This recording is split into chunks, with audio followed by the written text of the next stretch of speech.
ආයුබෝවන් සුබ දවසක්. අපි එන්තැල්පි වල අර්ථ දැක්වීම් කිහිපයක් කතා කරා. සම්මත උත්පාදනය, සම්මත දහනය, සම්මත බන්ධන විඝටනය, ඒ වගේම සම්මත උදාසීනීකරණය කියන ඒවා කතා කරා. අපිට තවත් අර්ථ දැක්වීම් කිහිපයක් සාකච්ඡා කරන්න තියෙනවා. අපි බලමු ඒකින් එක අධ්‍යයනය කරන්න. ඊළඟට අපිට තියෙනවා සම්මත සද්‍රාවන එන්තැල්පි විපර්යාසය.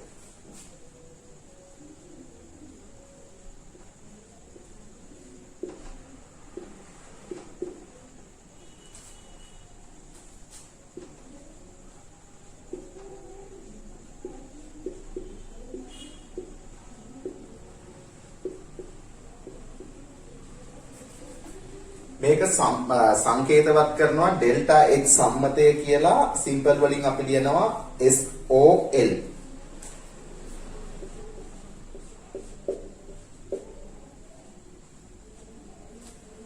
එතකොට මේකේ තේරුම අපි දැනගන්න ඕන. මෙතෙන්දී අපි ගන්නේ වායුමය තත්වයේ තියෙන අයන මවුලයක්.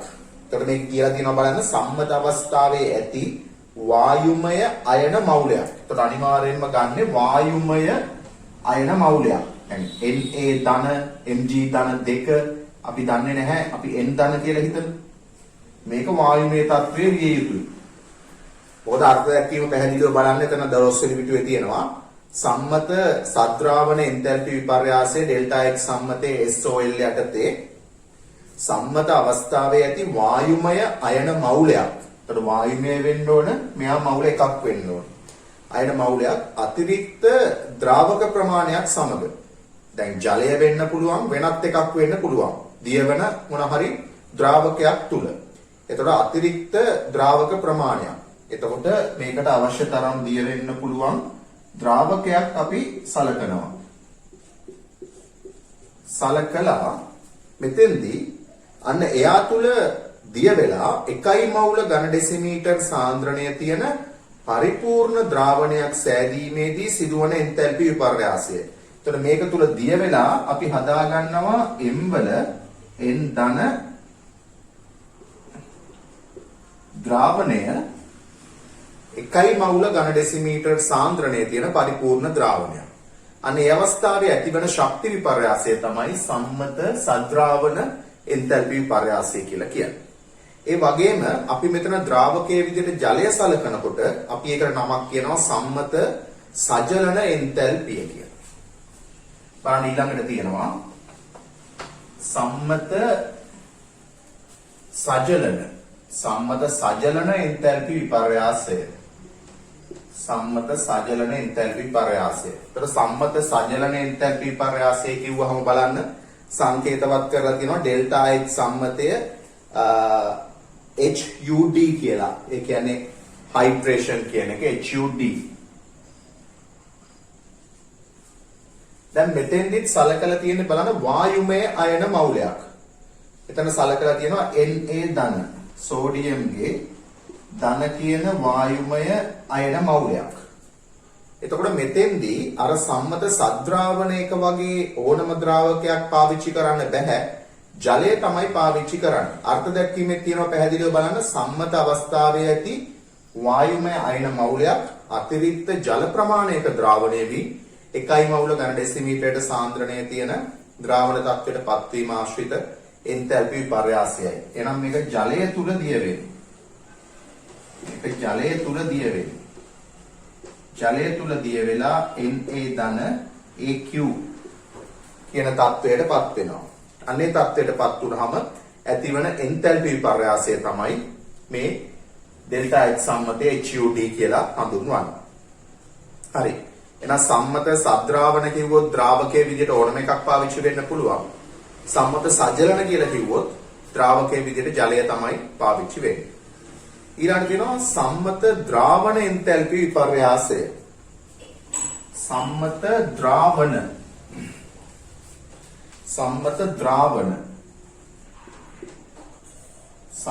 ද්‍රාවණ එන්තැල්පි විපර්යාසය. එතන ඩෙල්ටා x සම්මතය ඩිස්ලූෂන් කියන එක DIS කියලා ගන්න පුළුවන්.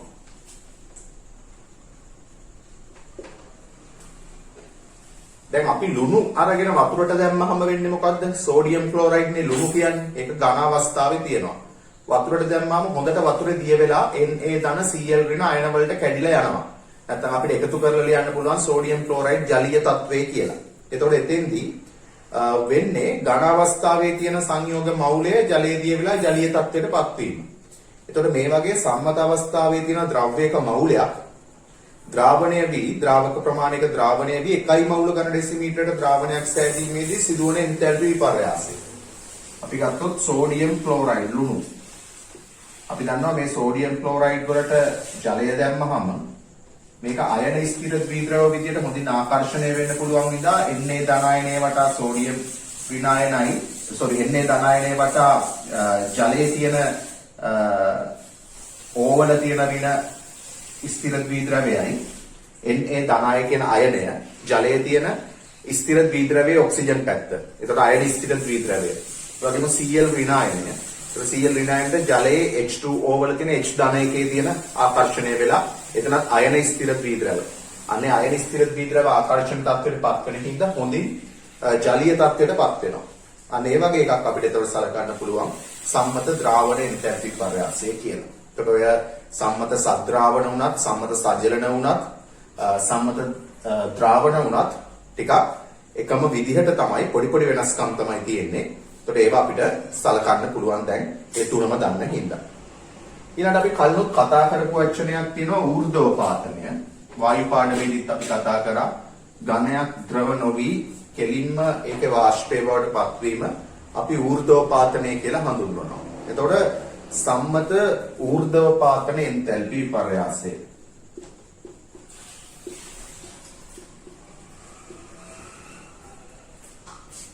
සබ්ලිමේෂන් කියන්නේ ඩෙල්ටා H සම්මතයේ SUB. එතකොට බලන්න ඌර්ධෝපාතනය කියන්නේ ඝනයක් ද්‍රව නොවි කෙලින් මෙහි වාෂ්පයේ බවට පත්වීම. මේක අර්ථ දැක්වීම තියෙනවා. සම්මත අවස්ථාවේ ඇති ඝන තත්වයේ ඇති මූලද්‍රව්‍යයක හෝ සංයෝගයක හෝ මවුලයක් සම්පූර්ණයෙන්ම සම්මත අවස්ථාවේ ඇති වායුමය තත්වයට පරිවර්තනය වීමේදී සිදුවන එන්තැල්පි විපර්යාසයයි. ඒකට උදාහරණ විදිහට ගන්න පුළුවන් අපිට කැල්සියම් ඝනය කැල්සියම් වායු වෙනවා. සෝඩියම් ඝනය සෝඩියම් වායු වෙනවා. මෙන්න මේ අවස්ථාවේදී ඇතිවන එන්තැල්පි විපර්යාසය තමයි සම්මත ඌර්ධෝපාතන එන්තැල්පි විපර්යාසය කියලා අපි හඳුන්වනවා. ඊළඟට තියෙනවා සම්මත වාෂ්පීකරණ එන්තැල්පි විපර්යාසය. සම්මත වාෂ්පීකරණ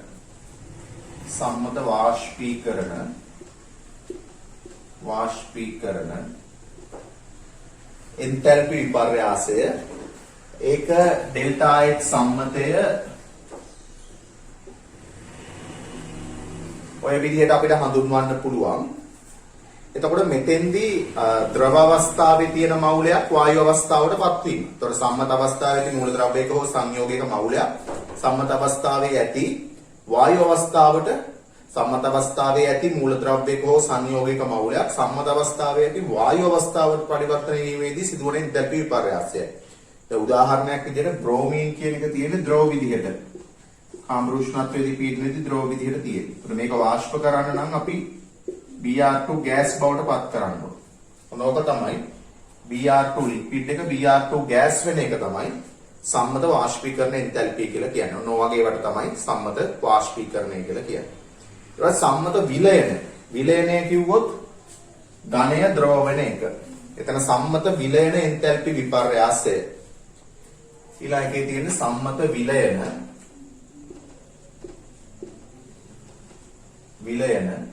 එන්තැල්පි විපර්යාසය.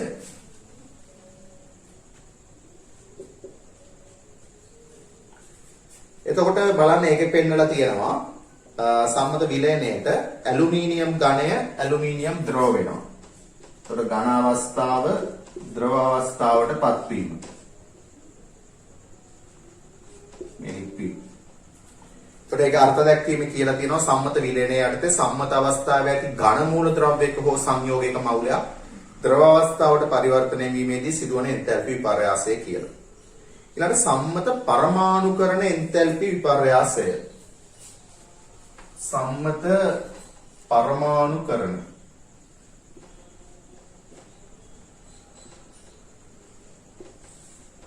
සම්මත පරමාණුකරණ එන්තැල්පි විපර්යාසය. එතකොට සම්මත පරමාණුකරණ. එතකොට වායුමය අවස්ථාවේ තියෙන්නේ පරමාණු විදිහට එකක් නිපද වෙන්න ඕන. එතකොට මේකේ අර්ථ දක්වනවා සම්මත අවස්ථාවේ ඇති මූලද්‍රව්‍යයක් සම්මත අවස්ථාවේ ඇති වායුමය පරමාණු මවුලයක්. එතකොට වායුමය පරමාණු මවුලයක් තමයි හැදෙන්න ඕන. අන්න ඒකට තමයි අපි කියන්නේ සම්මත පරමාණුකරණය කියලා. එතකොට මෙතන අපි හිතමු මේක පෙන්නලා තියෙන උදාහරණය Cl ගෑස් එක හැදෙන එක. Cl ගෑස් පරමාණු මවුලයක් හැදෙනවා. සම්මත අවස්ථාවේ තියෙන්නේ Cl2 වායු විදිහට. ඒතකොට මෙයාගේ මවුල එකක් හැදෙන්න ඕන කියලා මේ අර්ථ දැක්වීම තියෙන හින්දා මේක භාගයක් වෙනවා. ඒකට ගැලපෙන විදිහට. ඒතකොට මෙයා මවුලයක් තමයි හැදෙන්න ඕන. එතන කියනවා සම්මත අවස්ථාවේදී මූලද්‍රව්‍යයක් සම්මත අවස්ථාවේදී එහි වායුමය පරමාණු මවුලයක් බවට. අන්න ඒක වැදගත්. හරි. ඊට පස්සේ තියෙනවා සම්මත පළමු අයනීකරණ ශක්තිය එන්තැල්පි විපර්යාසය. සම්මත පළමු අයනීකරණ ශක්තිය. පළමු අයනීකරණ ශක්ති එන්තැල්පි විපර්යාසය. ඒක ඩෙල්ටා H සම්මතය I1. අයනිසේෂන් එනර්ජි කියන එක. එතකොට අපි දන්නවා කලිනුත් කතා කරලා තියෙනවා පළවෙනි පාඩමේදී සම්මත පළමු අයනීකරණය කියලා කියන්නේ වායුමය තත්වයේ තියෙන අපි මූලද්‍රව්‍ය මවුලයක් සලකලා ඒක ධන එක අවස්ථාව බවට පත් කරන්න කොච්චර ශක්තියක් දෙන්න ඕනද කියන එක තමයි මෙතෙන්දී කතා කරන්නේ. මෙතන එකක් නිරූපණය කරන්න මෙතන එකයි කියන්නේ මෙයාගේ පරමාණු මවුලයක්. ඇවගාඩ්‍රෝ සංඛ්‍යාවක්. 6.02 වැඩි කිරීම 1023ක් තියෙනවා. එතන අර්ථ දැක්වීම කියලා තියෙනවා. එතකොට මෙතන මේක ඉවත් කරනවා කියලා කියන්නේ ඉලෙක්ට්‍රෝන මවුලයක් ඉවත් කරනවා. එතකොට මේ පැත්තට ධන E කියලා දාන්න පුළුවන්. එතකොට එතන පෙන්නලා තියෙනවා සම්මත අවස්ථාවේ ඇති මූලද්‍රව්‍යයක වායුමය පරමාණු මවුලයක් ඒහා එකක එකක නෂ්ටියක වටා ලිහිල් ලෙස බැඳී ඇති ඉලෙක්ට්‍රෝනයක් බැගින් يعني පරමාණු මවුලයකින් ඉලෙක්ට්‍රෝන මවුලයක් ඉවත් කරනවා කියන අදහස තමයි තියෙන්නේ. දැන් මෙතන දෙවන අයනීකරණය කියලා කිව්වනම් අපිට අපි A කියලා හිතමු. ඒ ධන වායු කියන අවස්ථාවේ තවත් ඉලෙක්ට්‍රෝන මවුලයක් අයින් කරලා ඒ ධන දෙක වායු කියන අවස්ථාව බවට පත් කිරීම තමයි නැත්නම් මේ පැත්තට ඍණ ඉලෙක්ට්‍රෝන හෝ අර පැත්තට ධන ඉලෙක්ට්‍රෝන කියලා දක්වන්න පුළුවන්. මේක තමයි මෙයාගේ සම්මත දෙවන අයනීකරණ ශක්තිය එන්තැල්පි විපර්යාසය කිව්වනම් මෙන්න මේ විදිහට එකක් ගන්න පුළුවන්. හරි. ඊට පස්සේ ඉලෙක්ට්‍රෝන සම්මත ඉලෙක්ට්‍රෝකරණ නැත්නම් ඉලෙක්ට්‍රෝන බන්ධුතාවය කියන එක ඒක දක්වලා තියෙනවා ඉලෙක්ට්‍රෝන ගේන් එන්තැල්පි. ඒකට ඉලෙක්ට්‍රෝන ලබා ගැනීමේ එන්තැල්පි විපර්යාසය. සම්මත ඉලෙක්ට්‍රෝකරණ එන්තැල්පි විපර්යාසය. සම්මත ඉලෙක්ට්‍රෝකරණ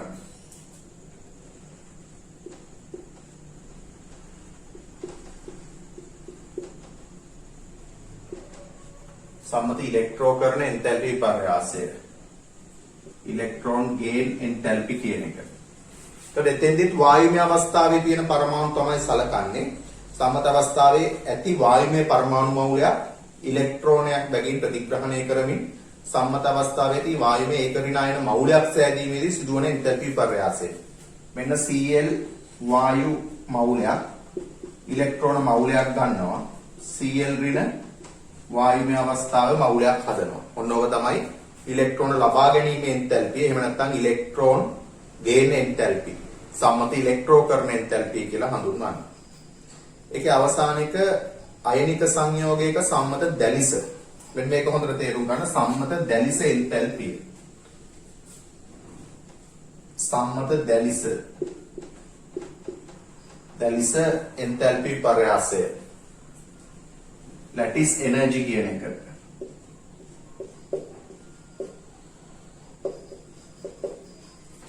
දැන් අපි හිතියොත් සෝඩියම් ක්ලෝරයිඩ් කියන ඝනය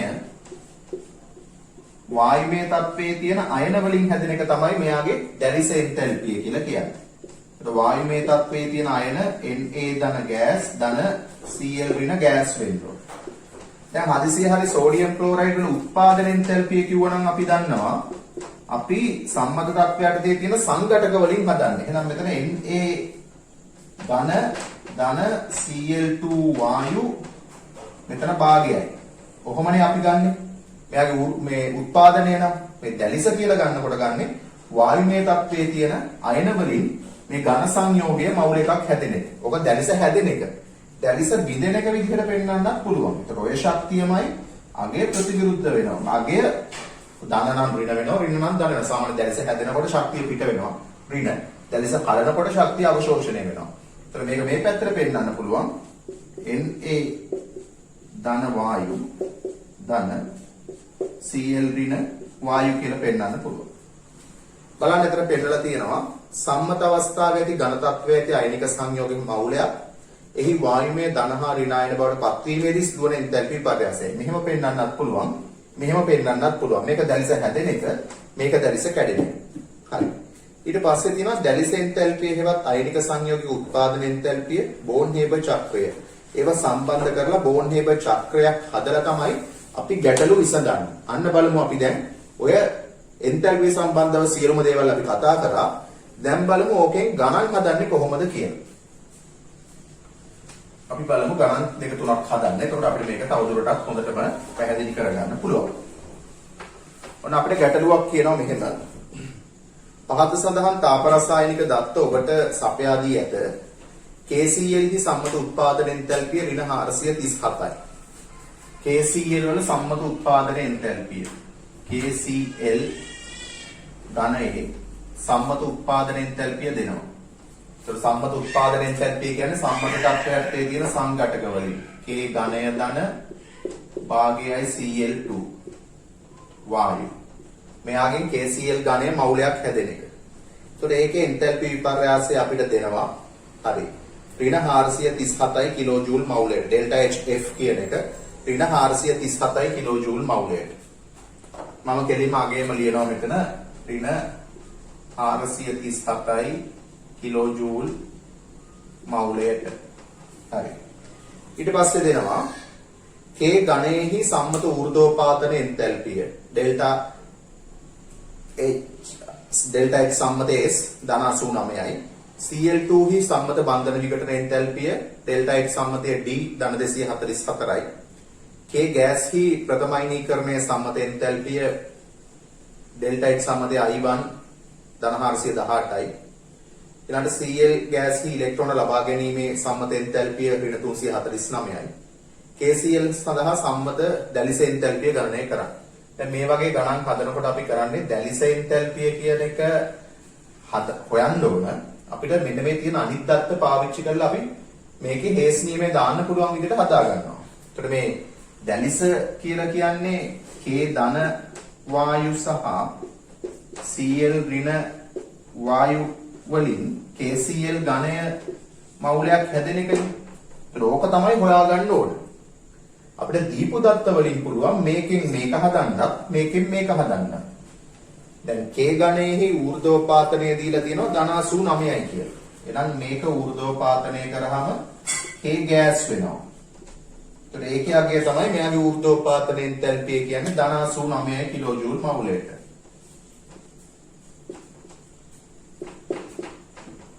ඊට පස්සේ K ගෑස් කි ප්‍රථම අයනීකරණය දීලා දෙනවා ධන 418යි. එහෙනම් මෙතනින් මෙතෙන්ට එන්න පුළුවන්. එයාගේ පළවෙනි අයනීකරණය තමයි ඔය තියෙන්නේ. ඒක ධන 418යි කිලෝජූල් මවුලයට.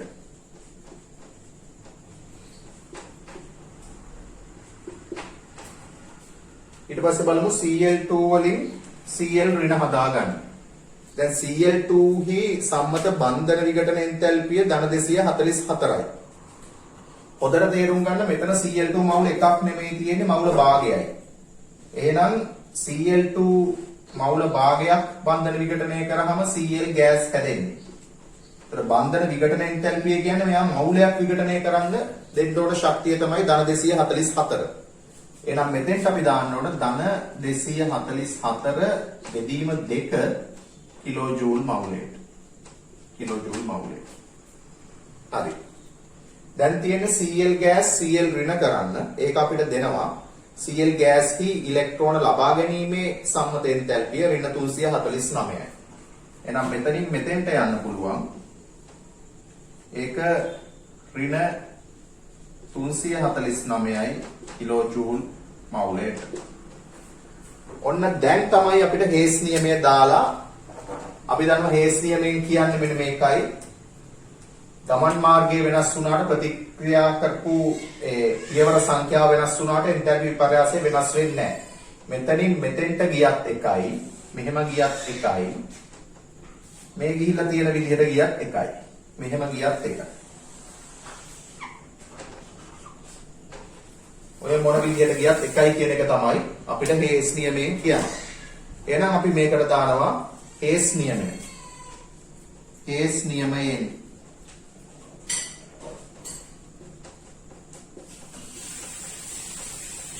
හේස් නියමයෙන් ඍණ 437 කිලෝජූල් මවුලයට සමානයි. මේ ටිකේ ඔක්කොම එකතුව ධන 89යි කිලෝජූල් මවුලයට ධන 418යි කිලෝජූල් මවුලයට ධන 244 දෙකෙන් බෙදුවාම 122යි කිලෝජූල් මවුලයට ඍණ 349යි කිලෝජූල් මවුලයට මෙතන අපි මේක දන්නවා ධන delta H සම්මතය LE lattice energy. ඒතර නොදන්න පදයක් විදිහට තියෙන්නේ මේක විතරයි. ඒතර ඔක හොයන්න පුළුවන් ඔතනින්. ඔකේ පිළිතුර ලබා ගත්තාම දැලිස්ටක් තියෙනවා ඍණ 717යි කිලෝජූල් මවුලයට. ඒක සුළු කරලා බලන්න LE වලට අග එනවා ඍණ 717යි කිලෝජූල් මවුලයට. පිළිතුර ඒක. ඍණ 717යි කිලෝජූල් මවුලයට කියලා මෙයාගේ දැලිස සෑදීමේ එන්තැල්පි විපර්යාස. හරි. අපි ඊට පස්සේ බලමු මේකේ තවත් ගැටලුවක් තියෙනවා. ඊළඟ ගැටලුව.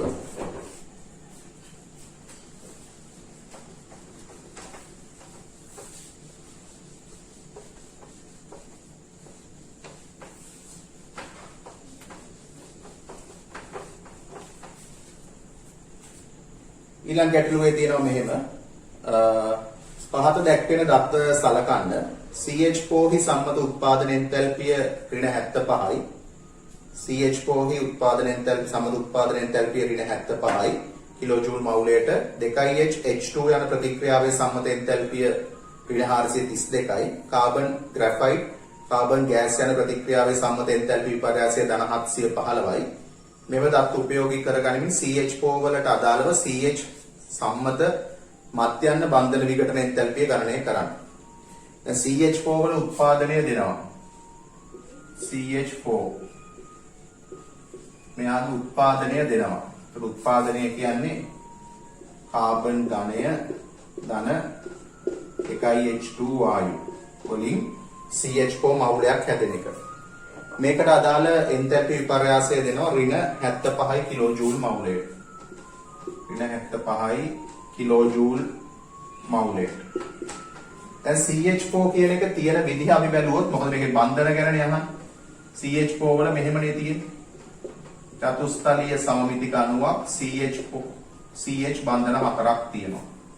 අපි ඔය කලින් කතා කරා මධ්‍යන්න බන්ධන විඝටනයක් ගන්න අපි බන්ධන ඔක්කොම කඩන්න ඕන දෙන ශක්තිය කඩන්න දෙන්න ඕන ශක්තිය හතරෙන් බෙදලා ගන්න පුළුවන්. හරි.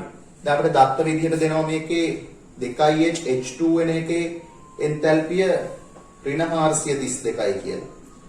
දැන් අපිට මෙතන බන්ධන කැඩුවොත් මොකද වෙන්නේ? මේකේ බන්ධන කැඩුවොත් මේ බන්ධන හතර කැඩුවොත් මේකපත් වෙන්නේ C වායු ධන 4යි H වායු. ඒතර මේකේ බන්ධනයක් කඩන්න දෙන්න ඕන ශක්තිය x කියලා හිතුවොත් මම මේක ගන්නවා 4x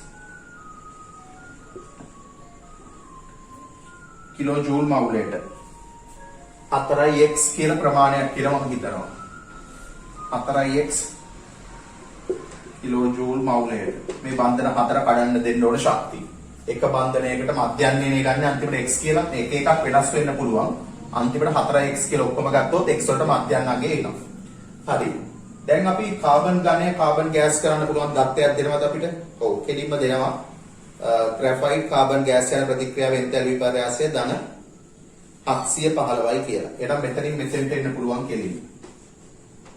ධන 715යි කිලෝජූල් මවුලයට. දැන් අපිට හයිඩ්‍රජන් මවුල දෙකක් කඩලා H පරමාණු හතරක් හදන්න පුළුවන් H2 වල බන්ධන විඝටනය දෙනවා නම් H2 වල බන්ධන විඝටනය දෙන්නේ නැහැ කි අනිත් පැත්ත දෙන්නේ. 2H ගෑස් වලින් H2 එකක් හදන එක අපිට දෙනවා ඍණ 432යි කියලා. ඍණ 432යි කිලෝජූල් මවුලය. ඉතින් ඕකේ අනිත් තේරුම තමයි H මේක අනිත් පැත්තට කරා නම් ධන 432යි. ඒතකොට මවුල දෙකක් තියෙන හින්දා ධන 432 ඒව දෙකයි. එහෙනම් ධන 432යි කිලෝජූල් මවුලයට වැඩි කිරීම 2යි මවුල්. ඔන්නෝක තමයි එතකොට බන්ධන විඝටන එන්තැල්පි වගේ දෙකක්. අර දැන් පුළුවන් ඔකට හේස් නියමය දාන්න. දැන් හේස් නියමය දැම්මම පේනවා මෙහෙම ගියත් එකයි මෙහෙම ගියත් එකයි. ඊතල වල දිශාව අනුවයි අපි එක ගන්න. එහෙනම් අපිට ගන්න පුළුවන් හේස් නියමයෙන්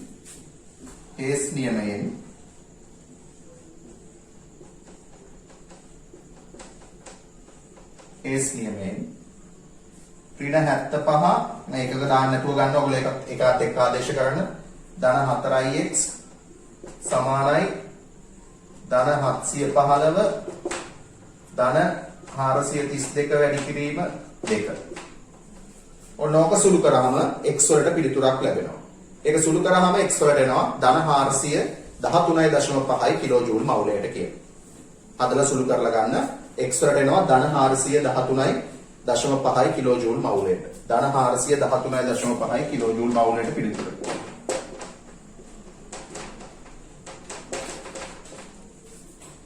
හරි. දැන් එන්තැල්පි පාඩමේ තියෙන අවසාන ගැටලුව තියරි වලට අදාළව බලමු මේ ගැටලුව කොහොමද විසඳන්නේ කියලා.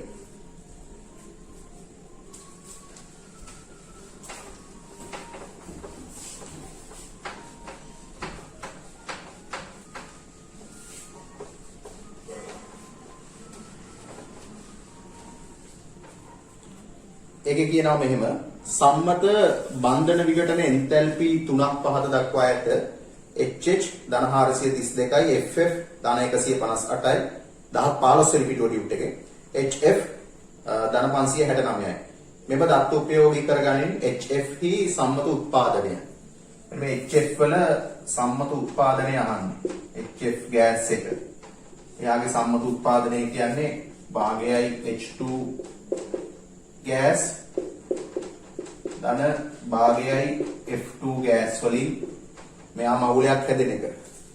අන්නේ එන්තැල්පි පරයාසය තමයි අපෙන් අහන්නේ. මේක තමයි අහන්නේ. එතකොට දත්ත විදිහට HH වල බන්ධන විඝටනය දෙනවා, FF වල බන්ධන විඝටනය දෙනවා, HF වල බන්ධන විඝටනය දෙනවා. එහෙනම් HF බන්ධනය කැඩුනහම මෙයාපත් වෙන්නේ H ගෑස් ධන F ගෑස්. මෙතනත් භාගයයි H2 නේ.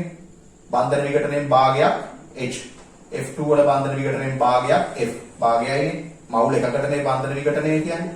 එතකොට මවුල භාගයක්. එහෙනම් HF වල බන්ධන විඝටනය අපිට දෙනවා ධන 565 කිලෝජූල් මවුලයට ඒක කෙලිම මෙතන දාන්න පුළුවන්. ධන 569යි කිලෝජූල් මවුලයට H2 වල බන්ධන විඝටනය අපිට දෙන්නේ ධන 432යි එන එක දෙකෙන් බෙදලා දාන්න ඕනේ. ධන 432යි කිලෝජූල් මවුලයට බෙදීම 2. F2 වල බන්ධන විඝටනය ධන 569 කිලෝජූල් මවුලයට එකත් දෙකෙන් බෙදන්න ඕන. F2 වල ධන 158යි. ධන 158යි එකත් දෙකෙන් බෙදන්න ඕන. ධන 158යි කිලෝජූල් මවුලයට එකත් බෙදීම 2. දැන් ඉතින් හේස් නියමයේ දාන්න පුළුවන් කෙලින්ම ඊතලයේ දිශා බලන්න මෙහෙම ගිහිල්ලා මෙහෙම ඇවිල්ලා තියෙනවා. මෙහෙම ආවත් එකයි. මෙහෙම ගියත් එකයි. මෙහෙම ගියත් එකයි. එහෙනම් මේ ටිකේ එකතුව සමාන වෙනවා මේ ටිකට. එහෙම ආදේශ කරන්න හේස් නියමයෙන් කියලා දාලා මේ ටික අපි මේක සංකේතයක් විදිහට හිතමු ඩෙල්ටා H සම්මතය F HF මෙයාගේ උත්පාදන එන්තැල්පිය. එහෙනම් අපි ලස්සනට ලියන්න පුළුවන් හේස් නියමයෙන් නියමයෙන් මෙයා delta H සම්මතය F HF gas ධන 569 කිලෝජූල් මවුලයට සමානයි මේ ටික ධන 432යි කිලෝජූල් මවුලයට බෙදීම 2 ධන 158යි කිලෝජූල් මවුලයට බෙදීම 2. ඉතින් ඕක සුළු කරාම මෙන්න මේ නොදන්න පදේ වෙච්ච ඩෙල්ටා H F සම්මතය HF වල උත්පාදන එන්තල්පිය හොයාගන්න පුළුවන්. ඒක සුළු කරාම පිළිතුර එනවා ඍණ 274යි කිලෝජූල් මවුලයට කියලා. ඔකේ පිළිතුර එනවා සුළු කරාම අන්තිමට delta H සම්මතය F HF gas සමානයි ඍණ 274යි